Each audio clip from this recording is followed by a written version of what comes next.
Hey everybody, I'm Tom Vasel. Welcome to the Dice Tower Library as we go through and take a look at the different racks that I have in the Dice Tower Library. 28 racks in total. And today we're taking a look at Rack 2. And I'm just kind of showing you the games that are on these racks, on the shelves, so you can kind of see why I put them where I put them, thoughts on the games. So the first 5 racks of the Dice Tower are all the square games. These square boxes, my favorite box. And then I kind of put them together, sort of. Rack 2 is sort of my classic rack. Not everything here is old, but there are older games on this rack, and it should be one that you check out. So over on the side here, we start with Stockpile, which is a pretty great stock market game. Next to the Augustus Caesar, Overboss, the boss monster game, Favor the Pharaoh, deck building game where you get rid of your deck, Rise of Augustus. I think I used to have Rise of Augustus next to Caesar, mostly because sort of the same theme. Then Legends of Andor, Merv, Way of the Panda. You might be saying, Tom, there's not a lot of, cohesion here, and I would agree with you. There's also a lot of games here that nobody ever plays. Sanssouci, Yukon Airways, Bequest, and the Great Splitter next to each other, because they're both I Split You Choose games. Living Fars, Zoo Loretto.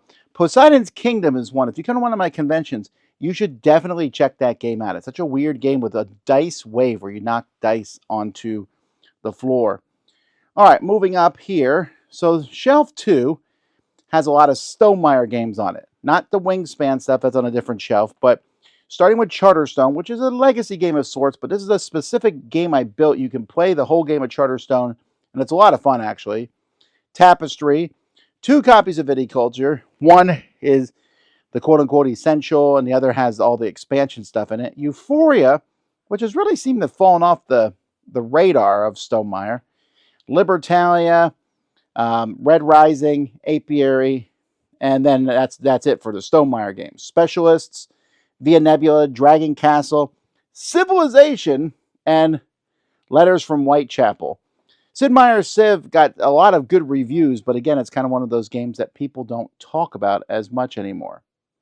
So moving up to the next shelf here, we're seeing over here the Gen that's about the army, the Terracotta Army, Estoril 1942 from Meebo Games, which was such an interesting game. I briefly considered it for Dice Tower Essentials. Pipeline, one of the thinkiest games you'll ever run into.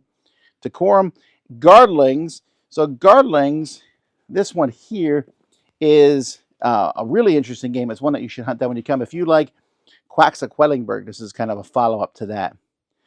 Then I got just 1 copy of Champions of Midgard. I went from 2 to 1. I had it for a while, but if you're going to play it, you're going to probably play it with everything. This is one of the few games I include the expansions with. Next to the Reavers of Midgard and Cities of Gear. So some Gray Fox games there. Nova Roma is a newer game. So is Evenfall. They're on the shelf because, well, the size of the boxes. Council 4. This is another one that I wanted to get for the Dice Tower Essentials. Such a great game. You should definitely check it out. Quantum. The Raddest Big Box. The Boldest is one I just talked about recently that a lot of people haven't heard of, and I definitely think you should check out. And Starship Captains. Then moving up here, some city building games from Forum Trajanum.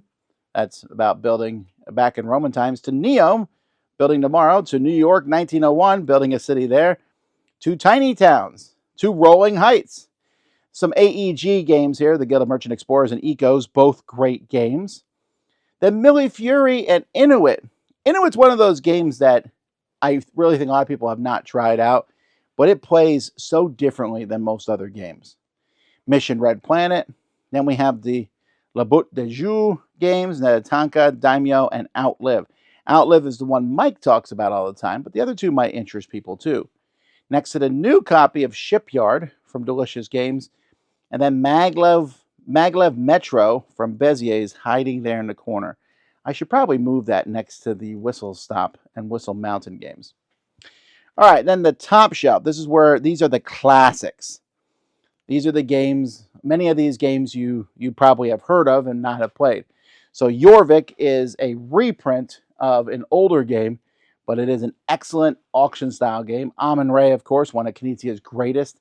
El Grande, the classic area control. Tigers and Euphrates, another Knizia game. Samurai, another Knizia game. Yellow and Yangtze, basically a reprint of Tigers and Euphrates with hexes. Mississippi Queen, which was nominated for the Spiel des Jahres.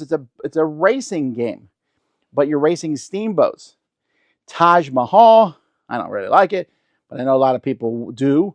And then the classic, the action points from Torres, which I think was the original one of these, to the Mask trilogy, Tikal, Cusco, and Mexica. Cusco was originally called Java. These are all from Super Meeple, who does a really good job at the production of these. And then the Princess of Florence, one of the hottest games ever back in the day, now not talked about as much. And then Skyrise, which is a new game from last year, but it is a reprint of an older game, which is kind of why it's there. So there you go, all the stuff on Rack 2. On the bottom shelf, my favorite game there is probably Stockpile. Such a great stock market game. It's not, I don't have to think on this shelf here. That's Viticulture is my favorite. Moving up here, probably Champions of Midgard. Such a fantastic game, especially with the expansions. Then on the second shelf here, Mission Red Planet is pretty solid. I'm going to probably pick that one, although I do like Maglev Metro a lot. And then on the top shelf of the classics, I think I would have used to have said El Grande, but I've since probably moved into Amun-Re as my favorite from up there. So tell me what your favorites are of Rack 2 in the Dice Tower Library. Come to one of our conventions and check it out. Until next time, I'm Tom Vasel, and you've been watching the Dice Tower.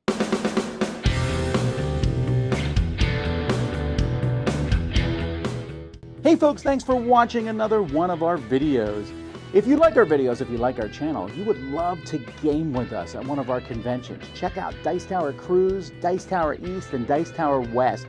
Fantastic conventions where we play games with wonderful people, a humongous library, and lots of other events and stuff. Also, don't forget to check out our channel, like and subscribe. I'm Tom Vasel.